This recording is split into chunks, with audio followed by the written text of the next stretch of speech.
Con la serie que ya se ha venido desarrollando sobre la libertad cristiana, hay un eje también importante y es frente a esa libertad, la libertad de la conciencia cristiana.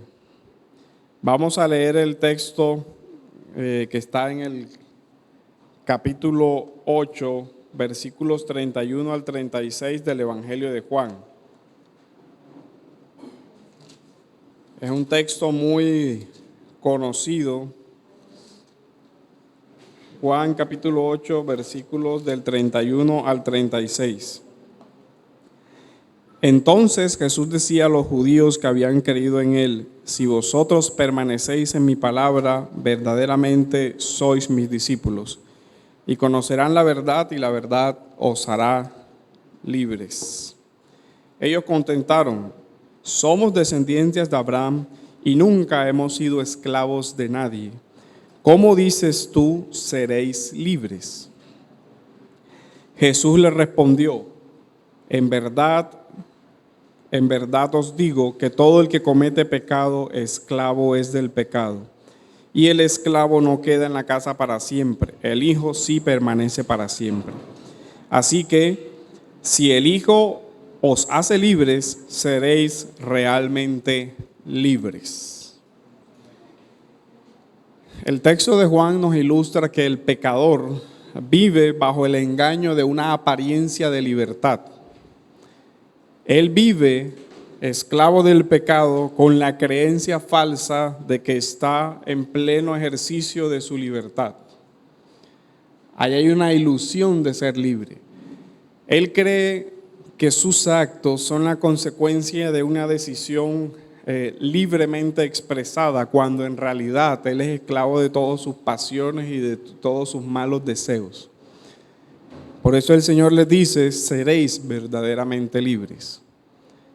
Lo que nos lleva entonces a lo que ya se ha venido hablando, de que la libertad del cristiano es un don de la gracia, porque es una obra de Cristo. Pero ¿sobre qué aspecto obra Cristo? Esa libertad se da también en el plano de la conciencia pecaminosa. También para el creyente debe verse que Jesús le libera de la conciencia culpable que antes tenía.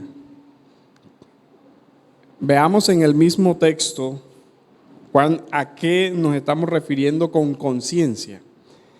En el capítulo 8 que estamos leyendo, en el versículo, vamos a leer el versículo 9. Todos conocemos el relato.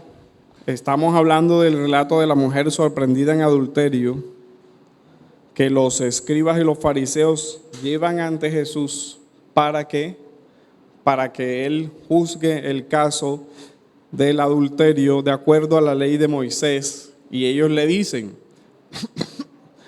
habiendo juzgado ellos previamente el caso, le insinúan a Jesús cuál debe ser la resolución del mismo. Maestro, aquí te traemos esta mujer que fue sorprendida en el acto de adulterio y Moisés dice que debemos apedrearla. Ellos pretendían legitimizar su mala conciencia con la decisión de Jesús, para que ahora fuera palabra de Cristo y no su acción pecaminosa que ya había premeditado todo lo demás. Miren lo delicado que es este asunto. Una persona puede tener una mala conciencia y pretender legitimizar su práctica con la palabra de otro. Por mucha autoridad que tenga, eso no le va a hacer que cambie su mala conciencia. Entonces ya ellos, de hecho la mala conciencia se ve en que llevan a la mujer no para saber el parecer de Cristo, sino para ponerle una trampa. Si él contestaba, apedréenla, entonces iban ante los romanos a decir, este es un sedicioso que no se sujeta al poder romano. Y si decía, no la apedreen, entonces iban a decir, este es un falso maestro que está enseñando contra la ley de Moisés. Es un dilema que el Señor resuelve a la luz de la propia conciencia. Obviamente, desde la omnisciencia del Señor, Él sabía las verdaderas intenciones de cómo estaban planteando el caso. Entonces, Él les dice, Decían, el versículo 6 dice, decían esto probándole para tener de qué acusarse, pero Jesús se inclinó con el dedo y escribía en tierra.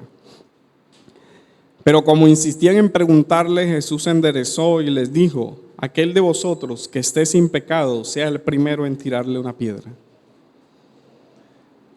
¿Qué sucedió? E inclinándose de nuevo escribía, pero al oír ellos esto, se fueron retirando uno a uno, comenzando por los de mayor edad, y dejaron solo a Jesús y a la mujer que estaba en medio. Enderezándose Jesús le dijo, mujer, ¿dónde están ellos? ¿Ninguno te ha condenado? Y ella respondió, ninguno, Señor. Entonces Jesús le dijo, yo tampoco te condeno, vete desde ahora y no peques más. Fíjense el resultado del juicio.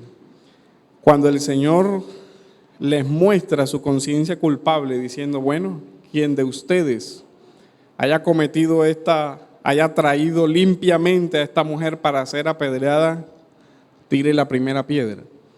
El Señor sabía ya que incluso había una violación de la ley, porque la ley de Moisés decía que cuando se encontraba en el pleno acto del adulterio debían traer a los dos. Ellos nada más trajeron a la mujer. Ya había una infracción de la ley. Y lo otro era el motivo por el cual ellos iban a llevarla al juicio. No era por la justicia ni por la santidad, era por un motivo criminal. Entonces su propia conciencia ya estaba manchada de la intención premeditada de cometer un pecado. Entonces el Señor les muestra ese pecado y les dice, bueno, quien esté libre de pecado, deberíamos apedrearlos a ella y a ustedes. ¿Quién comienza la matazón? Porque todos son culpables. No hay ninguna conciencia limpia aquí. El conocimiento que tiene Cristo de la conciencia humana, obviamente es divino, pero también lo que vemos aquí es que la conciencia sirve como juez de las decisiones morales. Cuando la Biblia habla de la conciencia, habla de la capacidad que tiene el hombre de hacer un examen de sí mismo y poder determinar que en definitiva sus acciones no están correspondiendo con la voluntad de Dios. Por eso se habla de limpia conciencia y de mala conciencia. Así que aquí estamos hablando de la mala conciencia de estos hombres que buscaban tener una excusa en la palabra de Cristo para cometer un pecado y además de eso ya de por sí lo estaban cometiendo.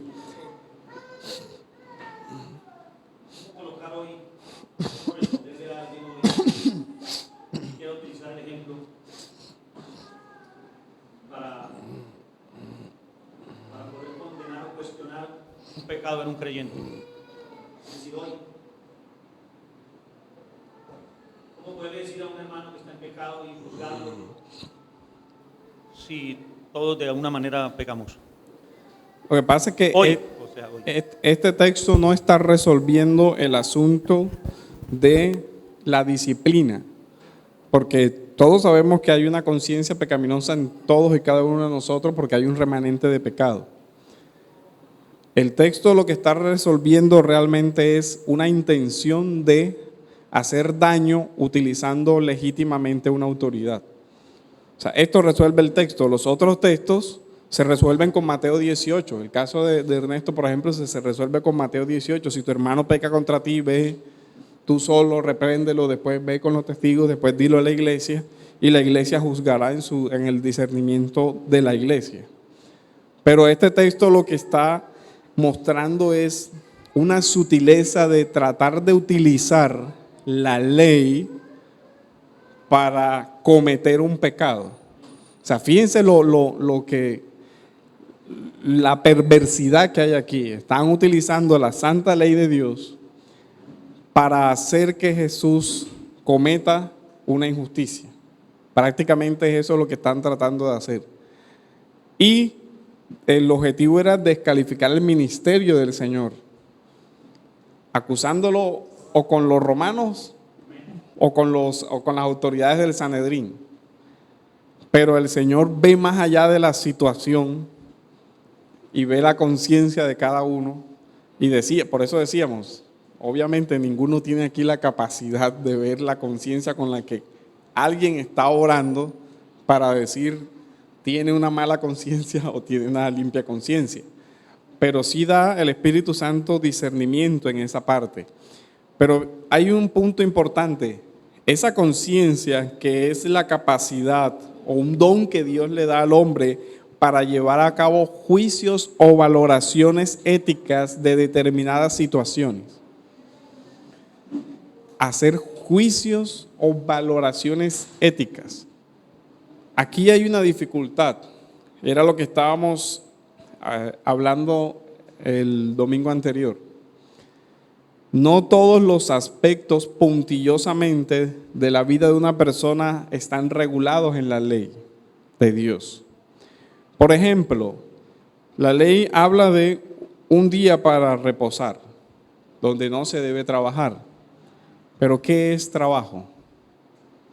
¿Qué hicieron los fariseos de la época del Señor? Ellos dijeron, trabajo es caminar determinado número de pasos en este día, por ejemplo. Imagínese eso. Entonces usted tenía que estar en el día de reposo contando sus pasos para ver cuándo había vulnerado el límite y había cometido el pecado de vulnerar el día.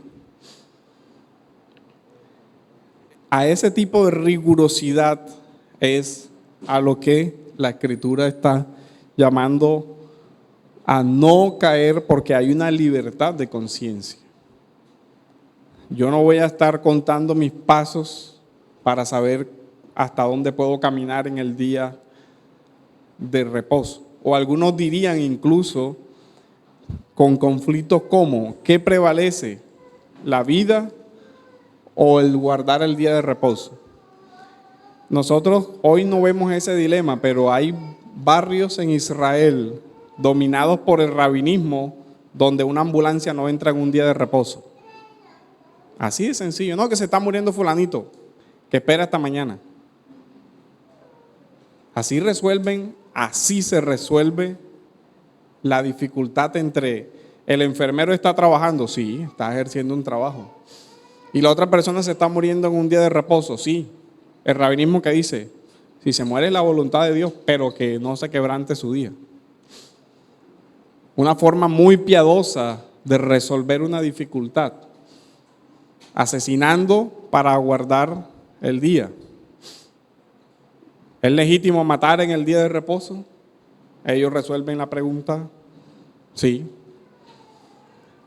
Así piensa el fariseísmo del primer siglo y así piensa el legalismo del siglo de nuestra era.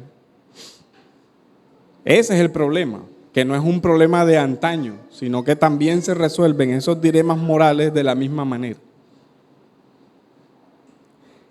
Y no se da lugar a que la persona ejerza su responsabilidad y su libertad de conciencia. Si el Hijo os libertare, seréis verdaderamente libres. Partimos entonces de que un creyente es libre. Ahora, hemos discutido ya en la parte de que somos esclavos de Cristo, pero esclavo de Cristo no significa autómata. Porque creo que se puede sutilmente hacer esa designación teológica que es verdadera y estarse diciendo que el ser humano no tiene libertad para elegir. Nuestra confesión de fe, les recuerdo, niega completamente ese punto cuando habla en el 3er capítulo del decreto y dice que sí hay causas secundarias y que sí hay decisiones libres morales. Eso hay también que aclararlo, porque muchas personas dicen, entonces yo soy esclavo de Cristo, entonces yo soy esclavo de una ley. Y eso es lo más deplorable, que entienden el Evangelio como otra ley más. Si bien es cierto, el texto nos dice que la libertad es la de Cristo. La libertad en la Biblia es un don de Dios, porque Dios es quien nos libertó. La libertad es la libertad del poder del pecado, de la conciencia culpable y de los efectos del pecado. De todo eso somos libres, pero verdaderamente libres. Hay una parte en la que también somos libres, y es que el Señor nos concede por su gracia al creyente un dominio propio. Le devuelve ese sano juicio para que el creyente tenga un dominio sobre sí. Entonces, a esa luz, a la luz del nuevo nacimiento, el creyente tiene también una nueva conciencia, una conciencia renovada. Ahora tiene la mente de Cristo, que es una referencia ¿a qué? A la morada interior del Espíritu Santo en él. Así que el juicio del creyente no es un juicio moral autónomo, es un juicio moral que lo ejerce de acuerdo a una capacidad que Dios le dio de creación, porque la conciencia es parte de la imagen de Dios en el hombre. Acuérdese eso. La capacidad de emitir juicios racionales, razonados, es parte de la imagen de Dios en el hombre. Tanto es así que aún el incrédulo tiene una conciencia que hace juicios morales muchas veces acertados. Aún el incrédulo tiene una conciencia. El creyente tiene una conciencia que ha sido liberada por Cristo y que precisamente por esa acción del Espíritu Santo sobre la conciencia del creyente, su conciencia ha sido iluminada de tal forma que tendrá mucha más luz para discernir las situaciones morales complejas y resolverlas a la luz del Evangelio. Entonces el segundo punto sería que la conciencia del creyente. Hay que hacer una distinción porque a veces no hay unas precisiones conceptuales sobre una cosa es la conciencia cristiana y otra cosa es la conciencia del incrédulo. La verdadera libertad es la libertad incluso de la idea falsa de la autarquía, autogobierno o independencia o autosuficiencia. El creyente en su conciencia no está juzgando solo con su conciencia, no con la autosuficiencia de su conciencia, sino que esa conciencia debe ser moldeada por la palabra de Dios y asistida por el Espíritu Santo. Entonces, cuando nosotros hablamos de una conciencia cristiana, estamos hablando de la conciencia del hombre que ya no es un depravado totalmente, sino que ha sido renovado y que tiene un remanente de pecado y que evidentemente en sus juicios morales puede errar, pero es mucho más difícil que eso suceda. ¿Por qué? Porque esa conciencia está guiada por la palabra y guiada por el Espíritu. Y si está dentro de una iglesia guiada, entonces por la sabiduría de la iglesia. Es una conciencia que Dios ha guardado para que emita juicios certeros. Entonces la conciencia del creyente, 1 Timoteo 1:5, ¿quién lo puede leer, por favor? Es importante hacer esas precisiones. Sí, ¿quién lo puede leer? Pues el propósito de este mandamiento es el amor, nacido del corazón limpio y de buena conciencia y de fe no fingida.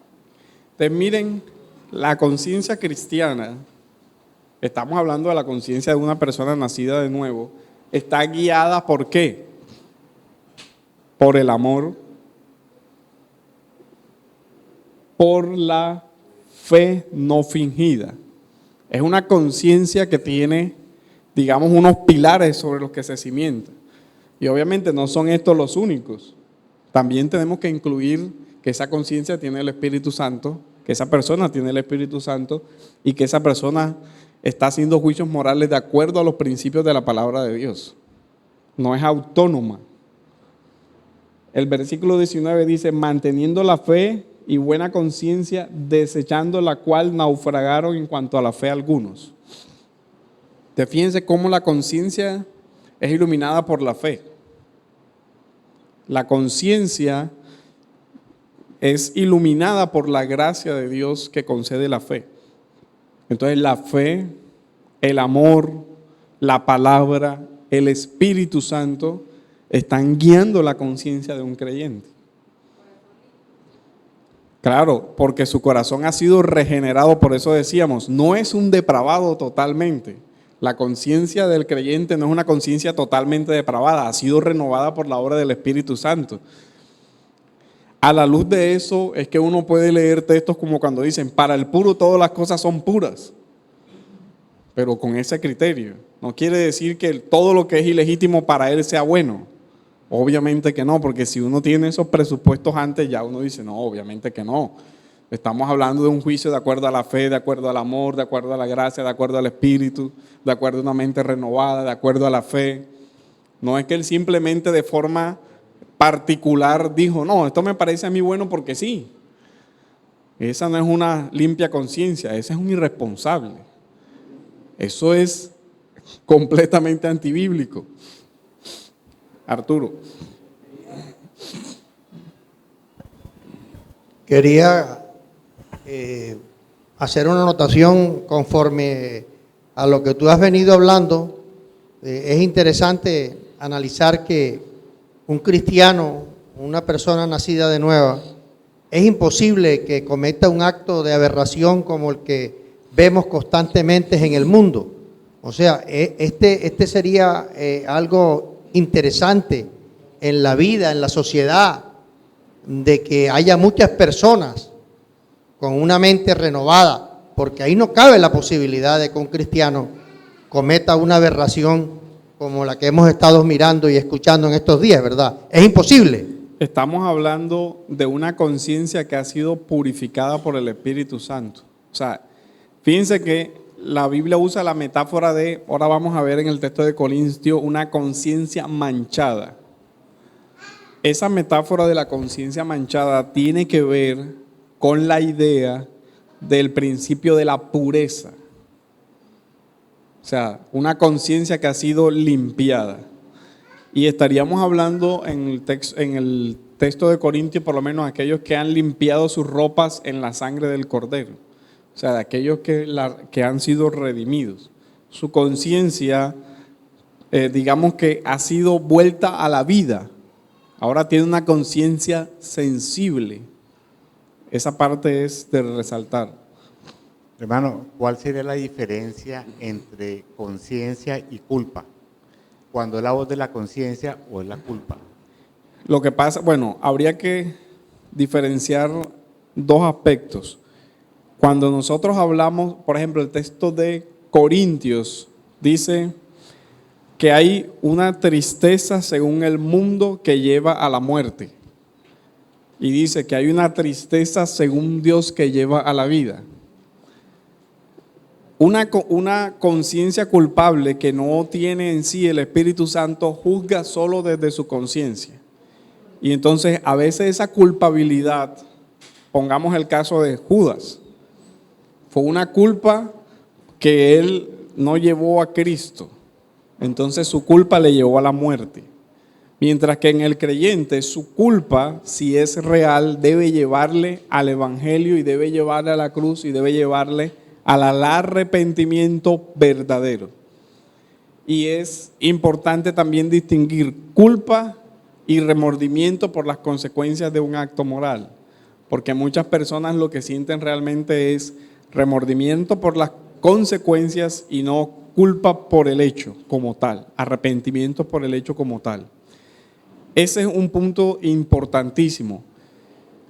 El Evangelio dice que Jesús limpia la conciencia en Hebreos. Ahora vamos a ir detallando eso y vemos cómo la conciencia del cristiano está, digamos que conformada de una forma diferente a la conciencia del incrédulo, porque es que el incrédulo no tiene una conciencia asistida ni por la gracia, ni por la palabra de Dios, ni por la obra de Cristo, por nada de eso. Es así, la mayoría de las veces es una conciencia autónoma. Ella juzga de acuerdo a sus propios criterios sin ningún otro criterio. Y por lo general juzga mal. ¿Por qué? Porque es la conciencia de una persona que tiene una mente entenebrecida. Que las facultades de la conciencia presuponen las facultades de razonamiento o de la mente. Por eso es importante el texto donde nos dice que nosotros tenemos la mente de Cristo. Si nosotros tenemos la mente de Cristo, debemos juzgar conforme a Cristo. Y eso implica un juicio de acuerdo al Evangelio sobre todas las cosas, sobre todos los aspectos. Muchos de los juicios que las personas emiten, los emiten por su propia conciencia culpable. Muchos de los actos aparentemente morales los hacen buscando acallar su conciencia culpable, y eso no es más que una forma de autojustificación que los hace más culpables, porque no están buscando justicia en Cristo, sino en actos propios. Entonces, el asunto de la conciencia en la Biblia es muy complejo, pero es muy importante que el creyente esté apercibido de eso. Por lo menos el texto de 1 de Pedro 2:16. Como libres, pero no como tienen los que tienen la libertad como pretexto para hacer lo malo, sino como siervos de Dios. Entonces, nuestra conciencia debe estar al servicio ¿de qué? De Cristo. Nuestra conciencia es libre, es una declaración que es importante mantener. Pero, ¿de qué naturaleza es esa libertad? Es una libertad que no tiene ninguna otra categoría a su alrededor. No, la libertad del cristiano está dentro de un marco regulador, dentro del marco regulador de su relación con Cristo principalmente. Porque es que el problema es que se quiere regular la conciencia desde la norma y no desde la relación con Cristo. Por eso yo traía a colación el Evangelio de Juan. Si el Hijo os libertare, seréis verdaderamente libres. No es la ley la que libera, es Cristo el que libera. Y perseverar en la libertad es perseverar en Cristo. Por eso el Evangelio de Juan, también el texto dice, quien en mí permanece, si permanecéis en mí, seréis verdaderamente mis discípulos y permanecerá la libertad. Fuera de Cristo no hay libertad. ¿Por qué? Porque el Evangelio dice, separados de mí nada podéis hacer. Entonces, ni siquiera el hombre puede ejercer su libertad fuera de una comunión con Cristo. ¿Cuál es el problema? Que muchas veces se ve la libertad referida a una norma y no a la persona de Cristo. Entonces la persona quiere resolver sus situaciones morales complejas buscando una norma y no buscando imitar a Cristo o vivir como Cristo o resolver el asunto con la mente de Cristo. Y ahí es donde vienen los problemas morales complejos, porque la Escritura regula muchos aspectos de la vida, pero también hay aspectos donde se regulan por principios y no hay una norma específica. Y en esos principios, en la aplicación de esos principios, juega mucho la conciencia de cada persona. Y a veces ningún caso se resuelve igual. Pueden tener matices semejantes, pero no todos los casos son iguales. Entonces, ahí es donde definitivamente es la persona que está involucrada quien debe juzgar de acuerdo a su conciencia. Obviamente, la conciencia guiada por todos los parámetros que dijimos, pero es él quien debe resolver su problema moral. Por ejemplo, un tenista se convierte al Señor y mañana más tarde dice, para mí realmente me lastima la conciencia seguir jugando. Nosotros diríamos, no hay ningún pecado, o sea, es un deporte, digamos que no hay alrededor ni borrachera, ni esto, ni lo otro. Simplemente él dice, eso afecta mi orientación en la vida y siento que estoy teniendo un mayor compromiso con esto que con mi fe, entonces yo quiero dejar eso. Dice, mi hermano, usted tiene una conciencia completamente libre de si usted estima que eso le está lastimando su conciencia, pues el único que puede hacer ese juicio es usted. Ahora, él no puede trasladar ese juicio hacia todos sus hermanos jugadores de tenis que se convierten y dicen, no, yo sigo jugando.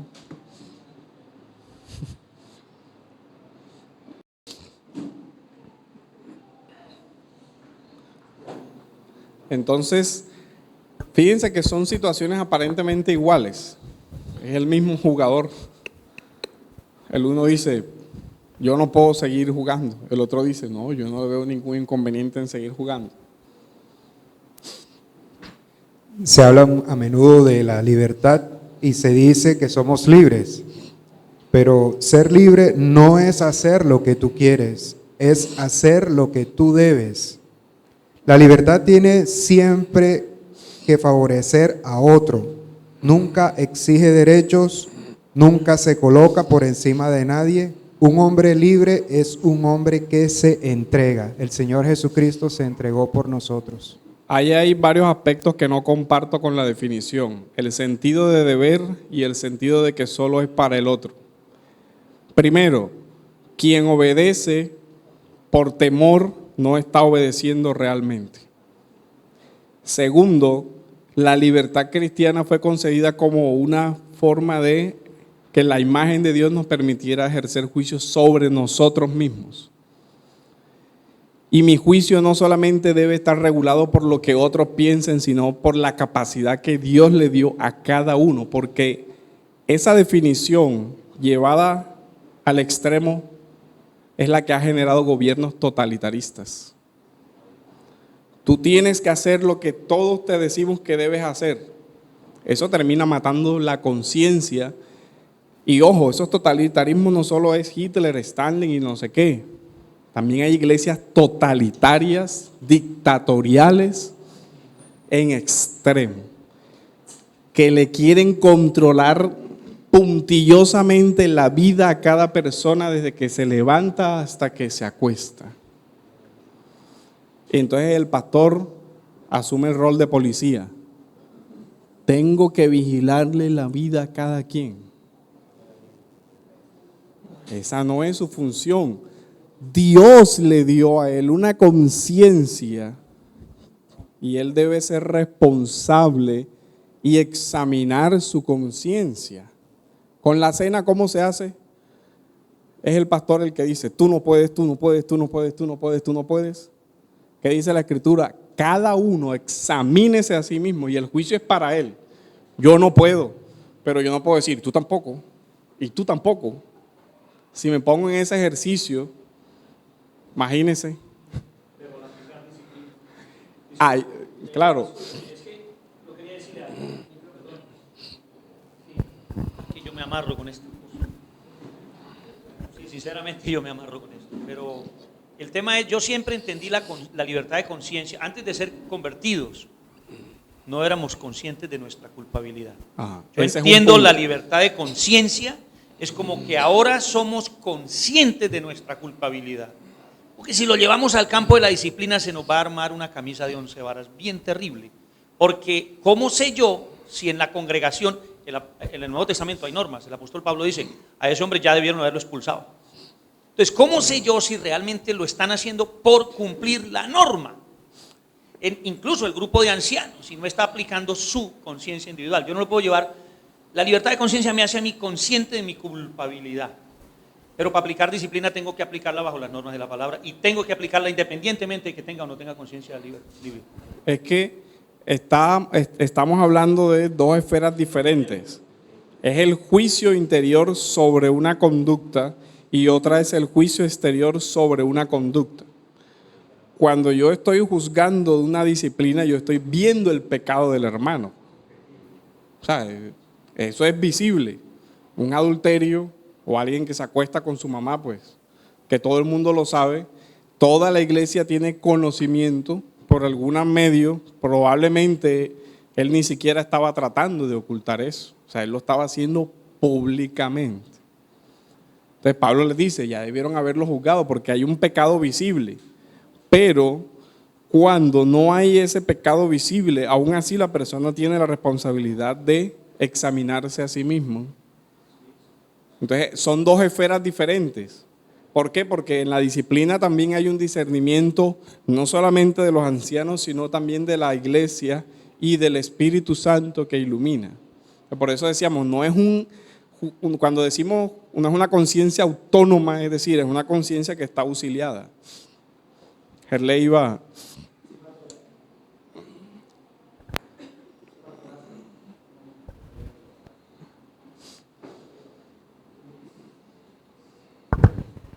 Pastor, gracias. Sí, comparto contigo, Pastor, que definitivamente la libertad es para el creyente. Definitivamente ya hay una presuposición aquí grande. Y la presuposición es que si vivimos para el Señor vivimos y si morimos para el Señor morimos. O sea, debemos apartar cualquier concepto de una persona que quiera vivir en libertinaje. Entonces no es creyente. O sea, debemos partir de una presuposición que el apóstol Pablo le escribe a creyentes. Él escribe a creyentes y aclara eso. Entonces debemos definitivamente apartarnos del concepto de que alguien quiere vivir en libertinaje. Entonces no estamos hablando de libertad. Exacto, exacto, eso no sería libertad, eso ya es un pecado, ya eso es otra cosa. Pero fíjense, para ilustrar un asunto de libertad de conciencia, la Escritura da principios, por ejemplo, de cómo debe casarse un creyente, ¿cierto? No con un incrédulo y le da una cantidad de principios. Pero Gerley, ¿dónde te dijo Dios en su palabra que era con Giselle? ¿Cómo resolviste ese problema? Eso es conciencia de Gerley. Entonces voy a decir, Gerley, no, con ella no. Porque a mí no me gusta, porque es muy bajita, porque es no sé qué, porque es negro, porque es blanco, porque... Entonces queremos regularle la conciencia a él en un tema que es solo de él. ¿Tiene el deber Gerley de escoger su esposa de acuerdo a los criterios de todo el mundo? No. Él es el que se va a casar. Eso es un problema moral de conciencia que él tiene que resolver él. ¿Qué le puede decir la iglesia? Ah, pero ven acá, no es creyente, no te podemos dar la bendición. Ahí sí, no. Otro criterio, eso es una elección libre. Ahí es donde se ve el ejercicio de la libertad y su propia conciencia. Ahora, ¿guiada por qué? Por el amor, guiada por una limpia conciencia, guiada por el Espíritu Santo en su sabiduría, en su dominio. Todo eso estamos presuponiéndolo, no vamos a detallarlo ahora, pero sí.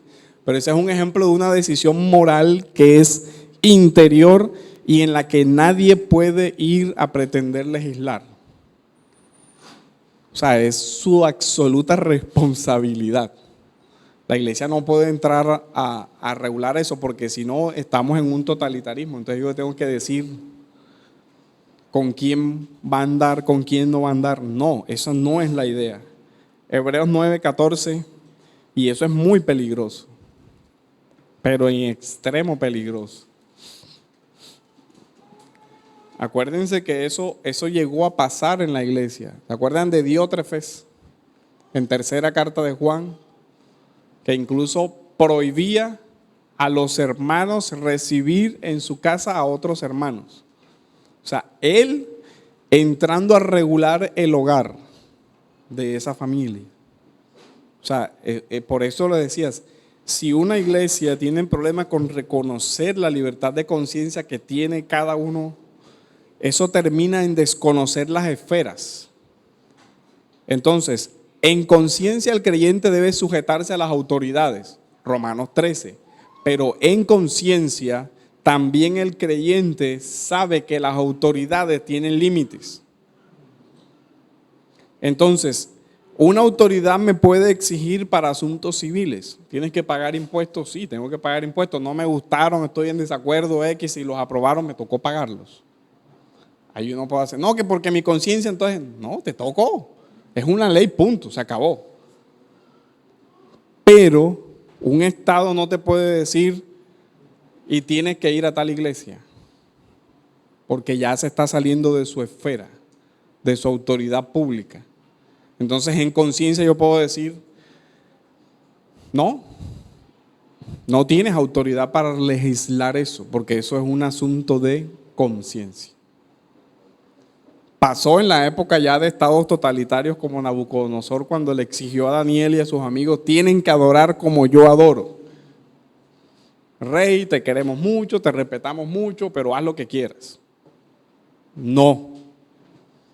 No, que el horno de fuego, bueno, el horno de fuego. Ustedes miren la libertad de conciencia ahí. Obedezco a la autoridad del horno de fuego al horno de fuego y punto, me voy. No hizo resistencia, no formó la laraca, no formó pelea. Bueno, me condenaste, tú eres la autoridad, me sujeto y que me tiren al foso. Pero no me arrodillo. No puedes obligarme a eso. Entonces, en conciencia, él desobedece también. Y casos hay muchos, el de las parteras en Egipto también. Cuando el faraón pide un genocidio y dicen no. Y es una resistencia de conciencia. Dice, yo no puedo matar. Eso es asesinato. No. Porque hay un claro principio bíblico que ordena proteger la vida. Así una autoridad diga que sí, no. También, es que ese es el asunto. Eso, fíjense que hoy incluso, ese fue uno de los primeros derechos humanos reconocidos en gran parte por aportación del cristianismo a la humanidad. El derecho a objetar conciencia, a decir, mi conciencia no me lo permite. Y hoy se ha crecido en eso un poco, pero de todos modos la regulación es muy superficial todavía. Pero es increíble que eso, que fue un aporte muy grande del cristianismo a la humanidad, hay muchas iglesias que tienen un enredo con eso todavía y creen que la persona no tiene una conciencia libre. Curioso, ¿no? Tenemos problemas con la conciencia, con la libertad de la conciencia de los hermanos. Entonces es complicado. Miguel.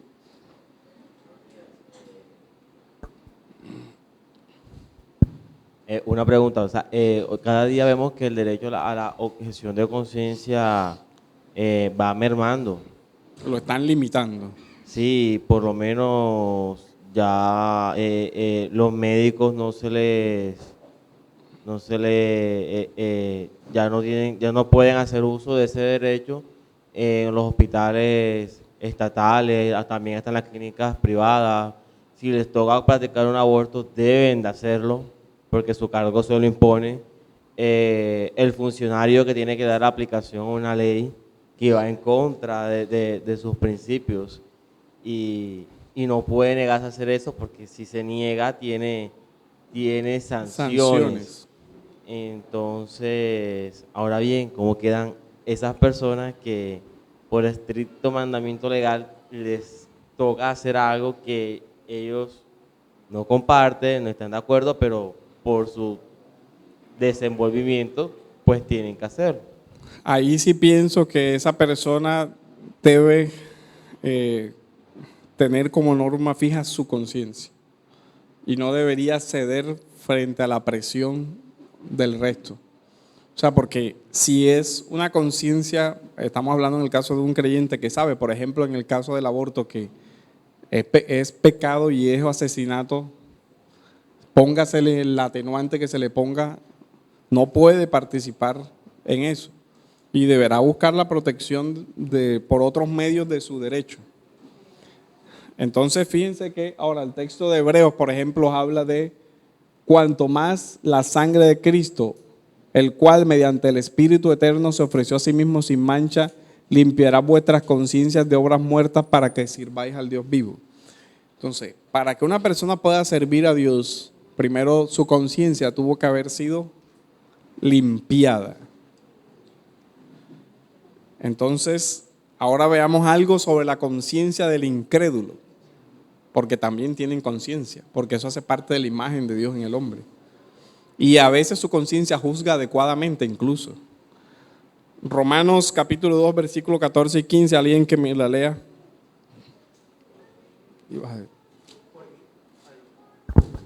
Porque cuando los gentiles que no tienen ley hacen por naturaleza lo que es de la ley, estos, aunque no tengan ley, son ley para sí mismos, mostrando la obra de la ley escrita en sus corazones, dando testimonio de su conciencia, acusándoles o defendiéndoles sus razonamientos. Ustedes fíjense, la capacidad la racionalidad humana es un don de Dios, hace parte de la imagen de Dios.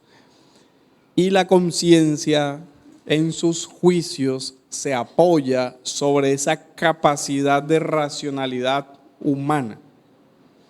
Ahora, estamos hablando de una razón natural, de la razón de un hombre caído.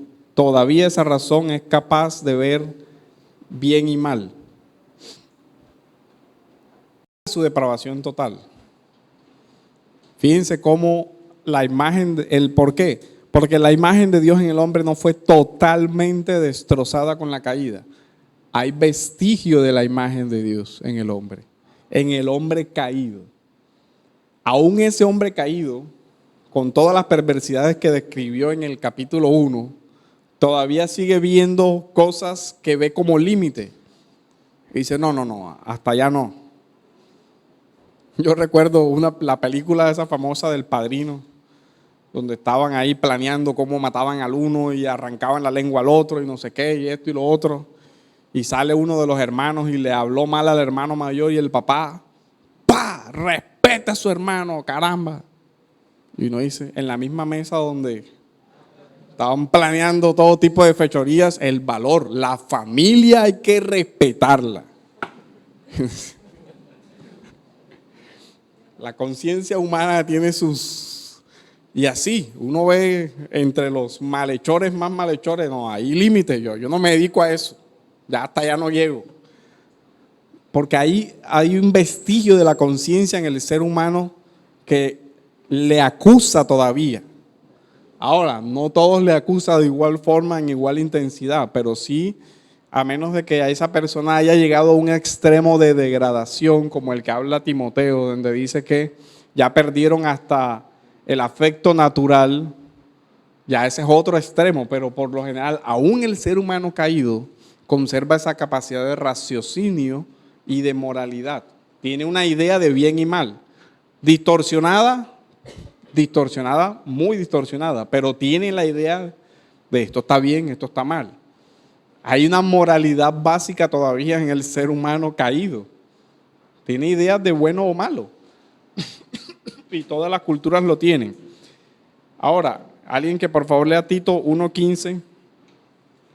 Entonces fíjense que dice, todas las cosas son puras para los puros, mas para los corrompidos e incrédulos nada les es puro, pues hasta su mente y su conciencia están corrompidos.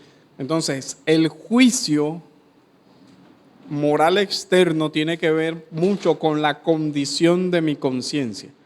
Si yo tengo una conciencia enferma, mis juicios morales serán desastrosos, desubicados. Pero si yo tengo una conciencia sana, mis juicios morales se estarán iluminados. Una persona tendrá una mayor cordura a la hora de proferir esos juicios morales. Y ese es el asunto en el creyente. No solamente tiene una conciencia sana, sino que tiene una conciencia asistida por el Espíritu Santo, que examinará, ponderará y resolverá de acuerdo a su conciencia. Es una parte importante. Ahora, hablamos de la conciencia a nivel individual. El caso que poníamos de escoger esposa o otros aspectos de moralidad del tenista, es su individual. Pero esa conciencia está dentro de una colectividad. Entonces, ahí es donde hay que tener claro las esferas de la conciencia. El estado frente a la conciencia, Romanos 3:5, por ejemplo, habla de que nosotros debemos estar sujetos a las autoridades, no solamente de forma externa, sino no solamente por razón al castigo.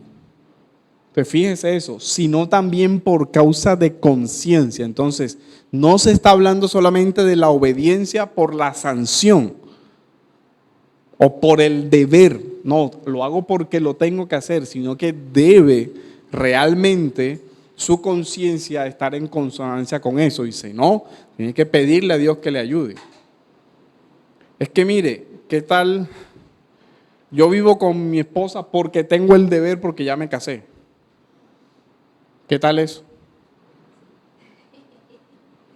Estoy cumpliendo mis votos matrimoniales porque yo dije que iba a convivir con ella hasta el día que me muera, pero tú allá y yo acá. En conciencia, ¿eso es un matrimonio? Eso es un matrimonio que necesita ayuda. Porque no hay concordancia entre el fuero interno y lo exterior. Entonces, por ejemplo, la sujeción de la esposa. Yo hago todo lo que él me dice, pero de mala gana. Porque me toca. Yo hago todo lo que él, pero refunfuñando, 10,000 cosas antes de. Ahí hay una conciencia que está guardando el mandato. No. Externamente está cumpliendo la norma. Al final él puede decir, sí, lo hice, y hasta lo hice bien, pero de mala gana todavía. Entonces, vemos el asunto de la conciencia no es un asunto que se resuelve así fácil. Y no llegamos ni siquiera al texto de Corintios. Bueno, el texto de Corintios hace una aplicación de ese principio a las comidas. Pero sin leerlo en detenimiento, podemos ver que la conciencia humana natural todavía guarda capacidad de juicio moral. La conciencia del creyente es iluminada por el Espíritu Santo, no quiere decir que sea infalible. No, entonces yo tengo el Espíritu Santo, yo no me equivoco. No es eso. Esa conciencia debe seguir siendo ayudada por el discernimiento, por pedir consejo, respetando las autoridades, por el Evangelio, en fin, debe seguir siendo asistida por otros aspectos. No es nada de, no, yo soy independiente y listo. Las autoridades deben aprender a respetar la conciencia de las personas. ¿Por qué? Porque si no, puede degenerar en sistemas totalitaristas, en dictaduras, tanto políticas como eclesiales. También hay mucha dictadura espiritual de pastores que quieren gobernarle la vida a todo el mundo, que quieren imponer muchas cosas que ya son de la esfera privada de cada persona, y a veces eso cuesta. Entonces la iglesia debe aprender a respetar la libertad de sus miembros. Hay que decirle no a las dictaduras políticas y no a las dictaduras espirituales que tienen una estrecha relación con varias actitudes. Uno, sistemas legalistas. Otros, ideas de control, quererle controlar la vida a todo el mundo. Uno, no reconoce principios como la intimidad. Otro, cree que pastorear es vigilar. Él cree que la iglesia es un Mossad. Eso no es así. Otro, hipercrítica. Todos los juicios que a mí me parezcan que no son correctos, entonces listo, me creo con derecho a criticarlo. Maltrato simulado con disciplina. Nadie tiene derecho a opinar diferente y aquí no hay límites. Son las características de un sistema que no respeta la conciencia de las personas. Entonces, ojo, hay que tener mucho cuidado con no atar la conciencia de las personas a las tradiciones, como lo hizo el fariseísmo del primer siglo. Y la iglesia debe propender por ayudar a que las conciencias sean educadas. ¿En qué sentido? A que la persona aprenda a ejercer su libertad. Porque es que miren, es tan complejo este tema que la mayoría de las personas que están en esos sistemas dictatoriales están ahí por físico miedo a la responsabilidad que implica el ejercicio de su libertad y de su conciencia. Es más fácil que alguien me diga lo que tengo que hacer. Entonces, por físico miedo a su libertad, buscan ese sistema donde les controlen y les digan qué hacer para sentirse seguros. Entonces, eso también es otro problema. Entonces, la iglesia debe ayudarle a madurar eso. Y ya se acabó el tiempo. Vamos a orar para terminar. Ya con esto